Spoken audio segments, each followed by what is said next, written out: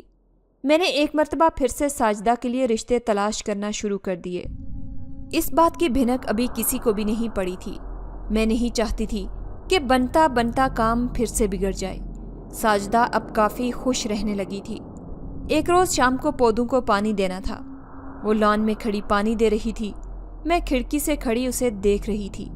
جب مجھے لگا کہ اس کے پاس کوئی کھڑا ہوا ہے، جس جگہ وہ کھڑی تھی وہ دروازے کے پاس تھی اور کھڑکی میں سے بڑے درختوں کی وجہ سے صاف دکھائی نہیں دے رہا تھا. البتہ اتنی دور سے مجھے لگ رہا تھا جیسے سفید پوشاک پہنے کوئی اس کے پاس کھڑا ہے. آخر کون تھا وہ جو گھر کے اندر ہی نہیں آ رہا تھا اور وہیں کھڑا ہوا تھا؟ میں تیز تیز قدم اٹھاتی نیچے آئی تو وہاں کوئی بھی نہیں تھا. مین گیٹ بھی بند تھا اور ساجدہ بڑے مگن سے انداز میں پودوں کو پانی دے رہی تھی. ایسے لگ رہا تھا جیسے چند لمحے پہلے یہاں پر کوئی کھڑا ہی نہیں تھا. ساجدہ کے تاثرات بھی نارمل سے تھے. میں نے اس سے پوچھ ہی لیا کہ کیا کوئی آیا تھا. وہ انجان بن کر بولی، نہیں، کوئی بھی نہیں. میں تو یہاں کافی دیر سے پانی دے رہی ہوں، کوئی نہیں آیا.